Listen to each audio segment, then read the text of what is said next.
மக்களே வணக்கம். நான் உங்கள் பொன்வேல் பாண்டியன், நடப்பு நிகழ்வுகள் ஆசிரியர். இன்றைய தினத்தில் ஜனவரி 14ஆம் தேதிக்குரிய நடப்பு செய்திகளை டிஎன்பிஎஸ்சியோட போட்டித் தேர்வுகளில் சமீப காலங்களில் கரண்ட் அஃபேர்ஸை எப்படிலாம் சப்ஜெக்டோட லிங்க் பண்ணி ஸ்ட்ராட்டஜிக்கையும் அதில் உள்ள சேர்த்து எப்படிலாம் கொஸ்டின்ஸ் கேட்குறாங்களோ அது நிறைய ஸ்டேட்மெண்ட்டாக கேட்குறாங்க. அதில் சப்ஜெக்டாக உள்ள வருது, ஸ்ட்ராட்டஜிக்கே வருது, கரண்ட் அஃபேர்ஸும் வருது. இது எதையுமே மிஸ் பண்ணாத அளவுக்கு சூப்பராக நோட்ஸ் வந்து கொடுத்துருக்கோம். நல்லா பயன்படுத்திக்கோங்க. 2026ஆம் ஆண்டில் ஒரு டார்கெட் மாதிரி வச்சுட்டு கண்டிப்பாக அரசு பணியை உறுதி செய்ய வேண்டும். அதற்கான எல்லா எஃபோர்ட்டும் நான் கொடுக்குறேன். அதற்கான முயற்சிகளை நீங்கள் பண்ணுங்கள். ஆரம்பிக்கலாமா?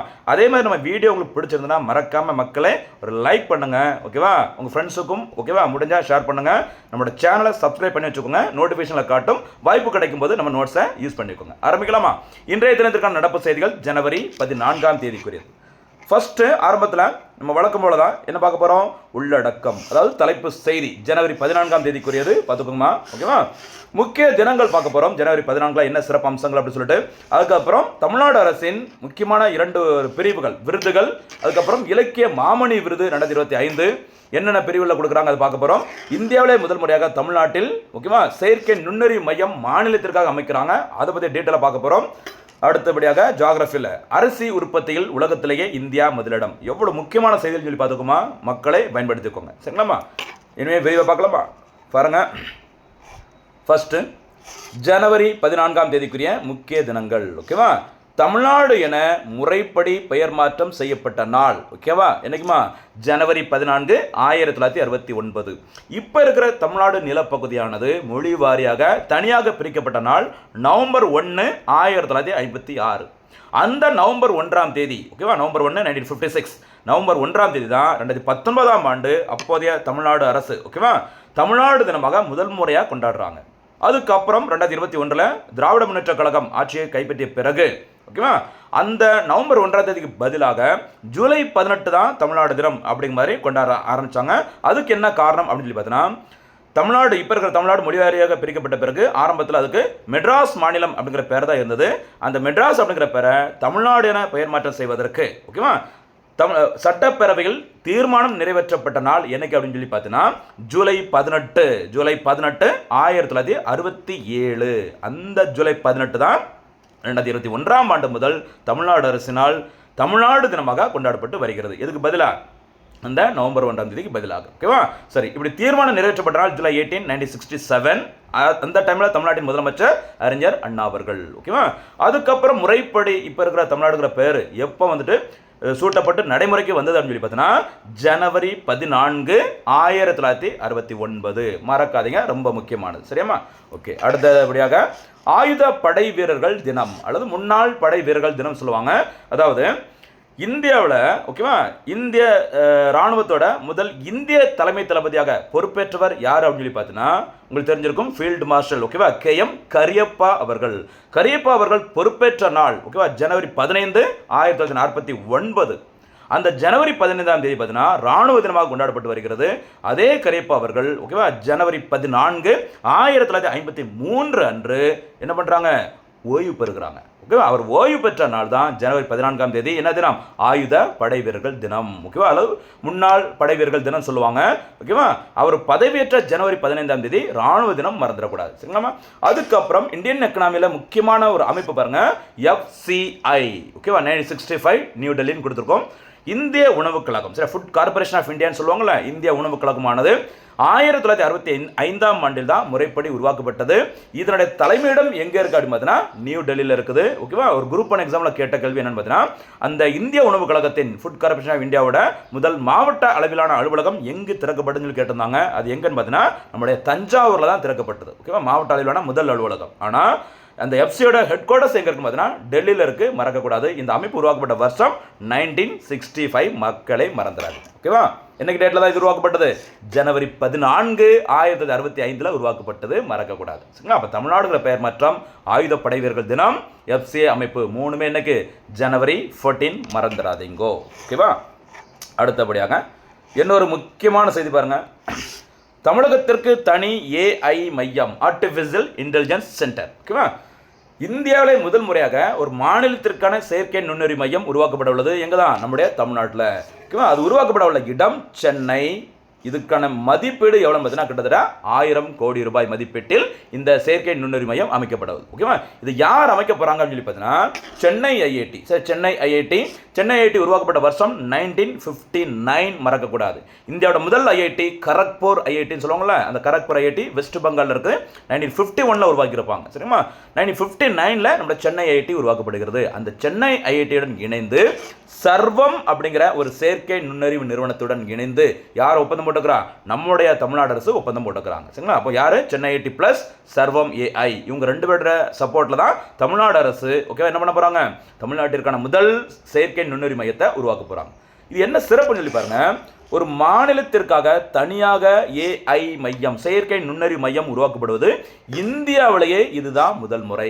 இன்னொரு சிறப்பு, இந்த செயற்கை நுண்ணறிவு மையமானது தமிழில் முதல் முறையாக உருவாக்கப்பட உள்ளது. ஒரு செயற்கை நுண்ணறிவு மையம் கம்ப்ளீட்டாக தமிழ்ல உருவாக்க போகிறாங்க. இதுவும் ஒரு சாதனை தான், ஞாபகம் வச்சுக்கோமா.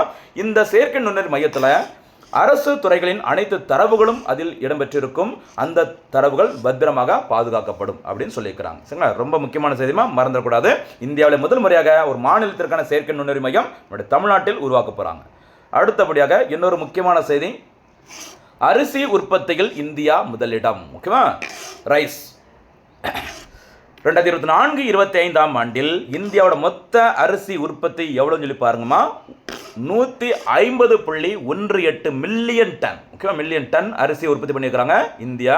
அதே காலகட்டத்தில் ரொம்ப நாளாக அந்த அரிசி உற்பத்தியில் டாப்பில் இருந்த சீனா எவ்வளோ உற்பத்தி பண்ணியிருக்கிறாங்க?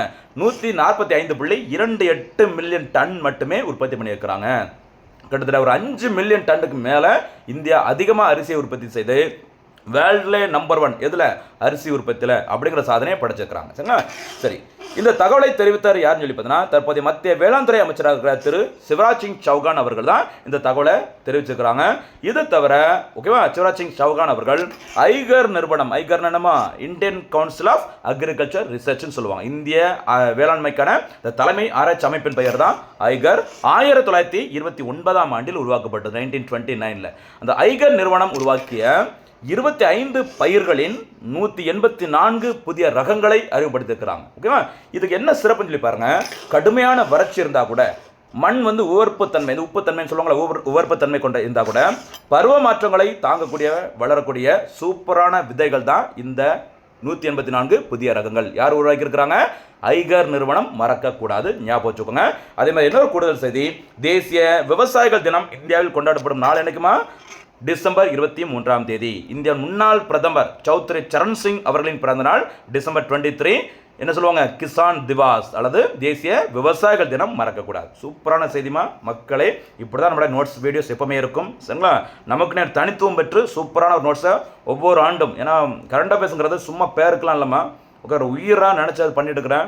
இதுக்குன்னே தனியாக ஒரு என்னோடய லைஃபை நான் இதுக்கு தான் மட்டுமே தான் நான் பண்ணிட்டு இருக்கிறேன். சரிங்களா? ஒவ்வொரு நாளும். ஓகேவா? அதனால் நல்லா பயன்படுத்திக்கோங்க. ஒவ்வொரு போட்டித் தேர்வுகள் முடிவில் எப்படி கேள்விகள் கேட்குறாங்களோ அதை மையப்படுத்தி தான் என்னோடய நோட்ஸ் எப்போவுமே இருக்கும். நல்லா பயன்படுத்திக்கோங்க. கண்டிப்பாக நீங்கள் தேர்வில் வெற்றி பெறுவது உறுதி. ஆனால் சும்மா ஒரு நாள் 2 நாள் இந்த வீடியோ ஸ்கிப் பண்ணிவிட்டு அப்படிலாம் போனீங்கன்னா அது கஷ்டம். ஃபுல்லாக பார்க்கணும். கண்டினியூஸாக ஒரு 6 to 1 year பார்த்தீங்க அப்படின்னா கண்டிப்பாக சொல்கிறேன், ஒரு மிகப்பெரிய ஒரு ஸ்கோரை கரண்ட் அஃபேர்ஸ், சப்ஜெக்ட், ஸ்ட்ராட்டஜிக்கை எதையுமே மிஸ் பண்ண அளவுக்கு நம்ம பார்க்கலாம். சரியாம்மா? அடுத்தபடியாக தமிழக அரசின் விருதுகள். ஓகேவா? இதுக்கு ஒரு ஷார்ட்கட் ஒன்று ரெடி பண்ணியிருக்கிறேன், வெயிட் பண்ணுங்கள். கண்டிப்பாக இதுக்கு தனியாக ஒரு வீடியோ நம்ம போடுறேன். சரிங்களா? தமிழ்நாடு அரசின் விருதுகள். ஓகேவா? இப்போ திருவள்ளுவர் தினம் வந்தது. ஓகேவா?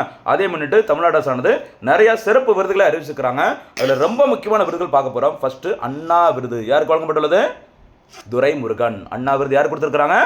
துரைமுருகன். அண்ணாதுரை லிங்க் பண்ணிக்கோங்க, ஈஸியாக ஞாபகம் வந்துடும். இந்த மாதிரி நிறையா பின்னாடி வெயிட் பண்ணிட்டு இருக்குது, வெயிட் பண்ணுங்கள். சரி, இப்போ சொன்ன டைம் நிறைய போயிட்டே இருக்கும். ஓகேவா? திருவிக்கா விருது, சரியா, கல்யாண சுந்தரனார் விருது பார்த்தீங்கன்னா யாருக்கு வழங்கப்பட்டுள்ளதுமா? முன்னாள் தமிழ்நாடு அரசின் தலைமைச் செயலர் இறையன்பு அவர்களுக்கு வழங்கப்பட்டுள்ளது. மறக்கக்கூடாது. சரிங்களா? ரொம்ப ரொம்ப முக்கியமானதுமா. அடுத்தபடியாக திருக்குறள் நெறி பரப்போருக்கான திருவள்ளுவர் விருது சத்யவேல் என்ற முருகனார் என்பவருக்கு வழங்கப்பட்டுள்ளது. அதே மாதிரி தந்தை பெரியார் விருது யாருக்கு வழங்கப்பட்டுள்ளதுமா? வழக்கறிஞர் அருள்மொழி அவர்களுக்கு வழங்கப்பட்டுள்ளது. ஓகேவா? அதே மாதிரி இந்தியாவின் முக்கியமான ஒரு நபர் அண்ணல் அம்பேத்கர் அவர்கள் பெயரில் வழங்கப்படும் விருதானது சிந்தனை செல்வன் அவர்களுக்கும், பெருந்தலைவர் காமராஜர் விருதானது SM இதயத்துல்லா அவர்களுக்கும், மகாகவி பாரதியார் விருதானது கவிஞர் நெல்லை ஜெயந்தா அவர்களுக்கும் பாவேந்தர் பாரதிதாசன் விருதானது கவிஞர் யுகபாரதி அவர்களுக்கும் வழங்கப்பட்டுள்ளது. இந்த இடத்துல எப்பவுமே பார்த்தீங்கன்னா அந்த பாரதியார் பாரதிதாசன் அதில் யாராச்சும் ஒருத்தவங்க பேர் பாரதிங்கிற பேரில் வரும். பெரும்பாலும் பாரதிதாசன் விருதை வாங்குறவங்களுக்கு தான் அந்த பாரதிங்கிற பேர் லைட்டாக உள்ள ஆட் பண்ணியிருப்பாங்க. ஈஸியாக ஒரு குழு. ஓகேவா? இருக்குது, வெயிட் பண்ணுங்கள். நம்ம கண்டிப்பாக இதை பற்றி ஒரு ஷார்ட்கட் போட போகிறோம். அடுத்து முத்தமிழ் காவலர் கி.ஆ.பெ. விஸ்வநாதம் விருதானது செல்லப்பா அவர்களுக்கு வழங்கப்பட்டுள்ளது. அதே மாதிரி முத்தமிழ் அறிஞர் நம்முடைய கலைஞர் மு. கருணாநிதி அவர்கள் பெயரில் வழங்கப்படுகிற விருதானது விடுதலை விரும்பி அவர்களுக்கு வழங்கப்பட்டுள்ளது. சரிங்களா? இப்படி இந்த விருதுகளை பெற்ற அனைத்து முக்கியமான அந்த தலைவர்களுக்கும் நபர்களுக்கும் ரூபாய் 5 லட்சம் பரிசு தொகை வழங்கப்படும். இது தவிர 1 பவுன் தங்க பதக்கம் வழங்கப்படும். சரிங்களா? ரொம்ப முக்கியமானதுமா இந்த இடத்துல கண்டிப்பாக ஒரு கேள்வி வைப்பாங்க. இதை பற்றி குட்டியாக ஒரு சின்ன வீடியோ ஷார்ட்கட் போட்டு நான் கண்டிப்பாக கொடுக்குறேன். சரியாமா? ஆனால் இப்போதைக்கு நீங்கள் மனப்பாடம் பண்ணிக்கோங்க. எடுத்துடுப்புல ஷார்ட்கட் அப்படின்னா மறந்துடும். ஓரளவுக்கு ஃபர்ஸ்ட் ஒரிஜினல் நோட்ஸை பார்த்துட்டு அதுக்கப்புறம் ஷார்ட்கட் பாருங்க. சரியா? அடுத்தபடியாக இலக்கிய மாமணி விருது, ரொம்ப முக்கியமான ஒரு விருது பாருங்க. இலக்கிய மாமணி விருதானது பார்த்தீங்கன்னா ஒரு 3 பிரிவுகளில் தமிழ்நாடு அரசு கொடுத்துருக்காங்க. 2025ஆம் ஆண்டிற்கான இந்த விருதானது பார்த்தீங்கன்னா மரபு தமிழ் அந்த வகைப்பாட்டிற்காக யாருக்கு வழங்கப்பட்டுள்ளது? இலக்கிய சுடர் தா. ராமலிங்கம் அவர்களுக்கு வழங்கப்பட்டுள்ளது. மரபு தமிழ் விருது ராமலிங்கம். அதே மாதிரி ஆய்வு தமிழ் விருதானது திரு சி. மகேந்திரன் அவர்களுக்கு வழங்கப்பட்டுள்ளது. அதே மாதிரி படைப்பு தமிழ் அந்த வகைப்பாட்டியல் விருதானது நரேந்திரகுமார் அவர்களுக்கு வழங்கப்பட்டுள்ளது. ஓகேவா? இதுக்கும் ஷார்ட்கட் இருக்கு, வெயிட் பண்ணி பாருங்க. சரிங்களா? இதுக்கும் அதே மாதிரி தான். ஓகேவா? பரிசு தொகை ரூபாய் 5 லட்சம் மற்றும் 1 பவுன் தங்கம் வழங்கப்படும் சொல்லி அறிவிச்சிருக்கிறாங்க. சரிங்களா? எல்லாமே ரொம்ப முக்கியமானதுமா. ஒவ்வொரு விருதுகளும் முக்கியமானது, ஞாபகம் வச்சுக்கோங்க. சரியாமா? அடுத்த ஏரியா போலமா? இறுதியாக இன்றைய தினத்திற்கான அந்த சூப்பர் 6 கேள்விகள்.